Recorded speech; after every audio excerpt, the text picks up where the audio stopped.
Aposto que você já se perguntou como começar uma redação. Pois é, essa é a nossa aula de hoje. E aí, pessoa, beleza? Meu nome é Guga Valente, eu sou professor de redação aqui do Brasil Escola e já queria fazer um convite para você se inscrever aqui no nosso canal e aproveitar todas as atualizações de todas as aulas que a gente vem gravando por aqui. Hoje eu vou abordar uma dúvida universal sobre produção textual, que é como começar uma redação, beleza? Como você deve imaginar, não existe um único jeito de fazer isso, né? Existem inúmeras possibilidades de a gente começar no texto, mas para não deixar você aqui no vazio, vamos seguir uma lógica, tá certo? Vamos seguir um raciocínio para começo de texto, que é o raciocínio natural para começar qualquer texto, seja na escola, seja em casa, seja na faculdade, seja no vestibular, seja qual a situação for, vamos seguir esses passos e isso vai ajudar a gente a pensar, tá bom? A primeira coisa que você tem que observar é qual é o gênero textual, qual é a situação de produção na qual você está inserido. É uma redação para a escola? É uma redação para o vestibular? É uma redação que você quer escrever só para você mesmo? Um texto só para você? É um texto para a faculdade? Para onde é? Beleza? Vamos pensar aqui na situação mais corriqueira. O professor passou uma proposta de redação e você não sabe o que fazer, beleza? Então a primeira coisa que você vai fazer é verificar qual é o texto que o professor está pedindo. Qual é o texto que você vai produzir? É uma dissertação? É um conto? É um diário? Qual é o texto que você vai produzir? Essa é a primeira coisa que você tem que observar. Afinal de contas, os textos têm suas características próprias e isso você tem que levar em consideração. Afinal de contas, a gente começa uma dissertação fazendo uma contextualização do tema e inserindo uma tese. Mas se eu for fazer, por exemplo, uma página de diário, eu já vou falar alguma coisa sobre mim ou sobre algum acontecimento daquele dia. Então, cada texto tem a sua particularidade. A primeira coisa que você vai observar é isso. Qual é o gênero textual? A segunda coisa que você tem que observar é qual é o comando da questão. Isso significa dizer que o que é que está sendo dito para você fazer, beleza? E, de um modo geral, na redação, nós professores queremos que os nossos alunos se coloquem numa determinada situação de produção. Então, o aluno vai se colocar ali como aquela pessoa que está redigindo aquele texto. Então, se é uma dissertação, eu estou pedindo para a pessoa pensar, por exemplo, sobre um problema da nossa sociedade. Se eu estou pedindo para a pessoa escrever uma crônica, aí eu já estou colocando para ela uma situação. Imagine que você está sentado numa lanchonete e de repente passa uma pessoa pedindo esmola e você vê uma pessoa sendo grossa com ela e você decide então refletir sobre aquilo. Essa situação de produção é típica dos gêneros textuais, porque são essas situações que fazem a gente escrever. Ok? Então a gente precisa se colocar nessa situação. Se é um conto, por exemplo, o professor vai te dar as orientações. Escreva um conto em terceira pessoa sobre um personagem que passa por esse e esse problema, tá? Se pede para você escrever um artigo de opinião. Imagine que você é um articulista de um jornal de grande circulação e você vai expressar o seu ponto de vista sobre isso para convencer seus leitores. Então a gente tem que ficar muito atento ao comando da questão. Na verdade, isso não serve só para redação, isso serve para qualquer matéria, qualquer questão que a gente vai resolver. Muitas vezes a resposta para a nossa dúvida está no comando da questão. Então, por isso a gente tem que ser muito atento a essa leitura. A sugestão é que você pegue aí um lápis, uma caneta, um marca-texto e vá sublinhando no comando da questão aquilo que é mais relevante, aquilo que é mais importante, porque você vai ter que transformar aquilo num texto. Observe também o tema, beleza? Qual é o tema que está sendo pedido? Quando você vai fazer a análise do tema, é importante você dividir. Se o tema está na forma de uma frase, como ocorre, por exemplo, com as redações do Enem, é importante você identificar o foco. Qual é a parte mais importante sobre a qual eu não posso deixar de falar? Essa parte, por exemplo, é crucial para o começo do texto. Você precisa apresentar isso. Eu não posso sair de uma introdução sem saber qual é o foco do tema. Então, essa é uma correção que eu faço sempre com os meus alunos e chamo a sua atenção. Leia a sua introdução e preste atenção se ela diz o tema do texto. Se ela não diz, refaça. É muito importante que o tema esteja explícito. Às vezes não com as mesmas palavras, mas eu preciso sair da sua introdução sabendo o que é que você vai falar ao longo do seu texto. Beleza? Então preste muita atenção a essa questão do tema, porque você precisa dominar o tema para falar sobre ele. Então, não adianta você querer escrever se você não tem nenhuma leitura. Tá? O professor passa uma redação, a coletânea é muito curta, você não tem muita coisa para dizer no texto. Então, você vai ter que fazer uma pesquisa, você vai na internet fazer algumas leituras para que aquilo possa te ajudar a pensar, formular melhor o seu pensamento e sobre como colocar aquilo no texto. Isso serve para qualquer texto.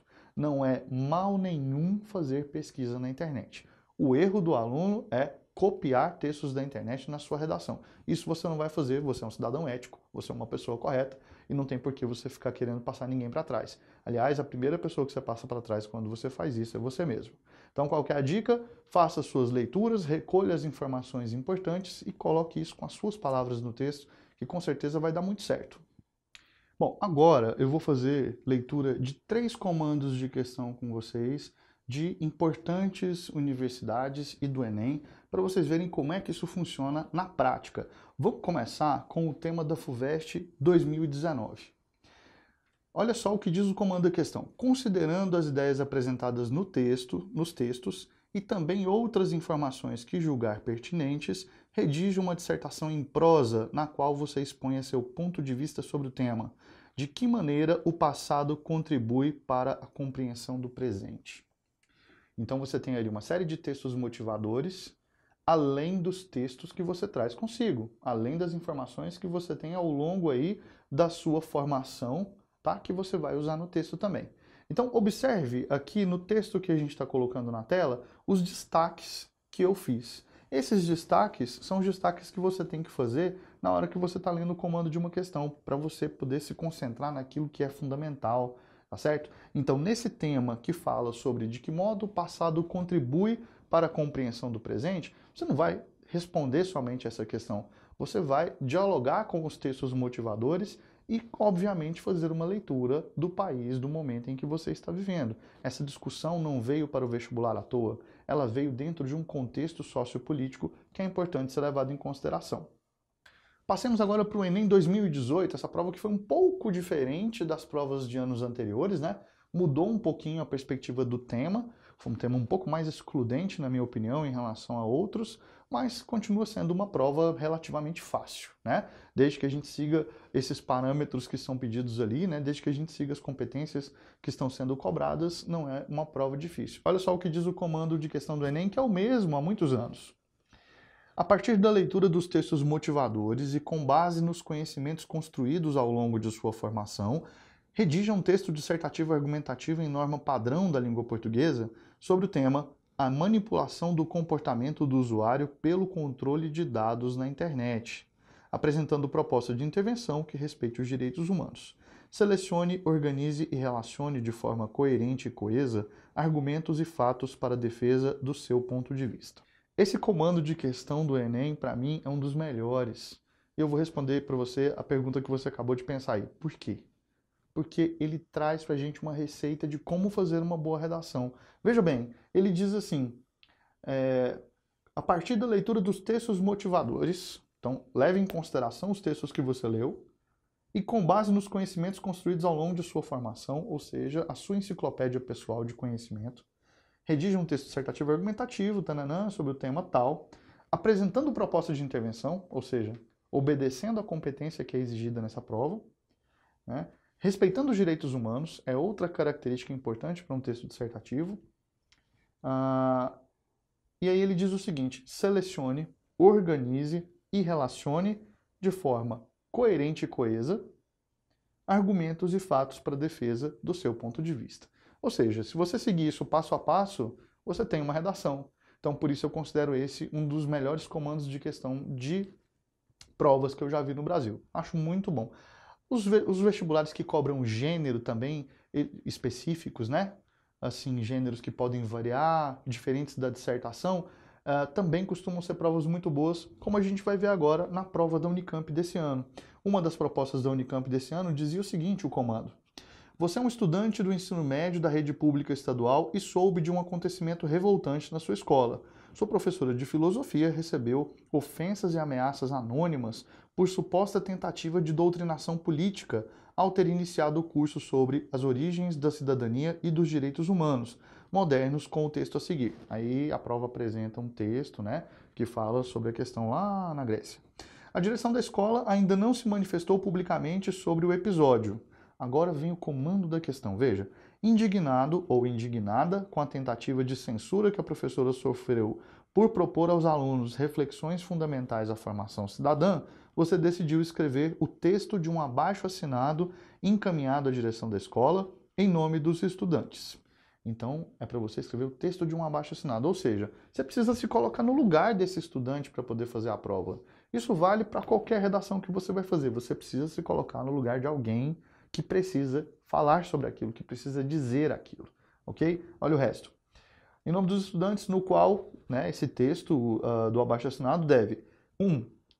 Reivindicar que a escola se posicione publicamente em defesa da professora, e 2. Reivindicar a manutenção de aulas de filosofia que tematizem os direitos humanos, além de 3. Justificar suas reivindicações. Para tanto, você deve levar em conta tanto o texto acima quanto os excertos abaixo, que são os outros textos que compõem a prova. Tá? Então o que acontece? Como é que a gente faz, como é que a gente começa uma redação? Prestando atenção nas etapas que são colocadas no comando de questão. Dificilmente você vai se deparar com uma redação que diz assim: escreva aí sobre um tema que está na sua cabeça. Nunca você vai encontrar uma redação de... Faça uma redação com tema livre. Dificilmente os professores fazem isso hoje. Por quê? Porque eles sabem que isso, em geral, não funciona. O ideal, na verdade, é a gente orientar o aluno a pensar determinados temas, pensar em determinadas discussões que são feitas em sala de aula.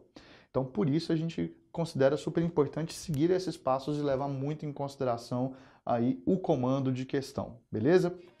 Eu vou ficando por aqui, agradeço você ter acompanhado a gente mais nesse vídeo, peço a você que se inscreva no nosso canal, nos nossos canais, nas nossas redes sociais, e se porventura você gostou da aula, não esquece de dar seu joinha. Eu vou ficando por aqui e a gente se vê numa próxima aula.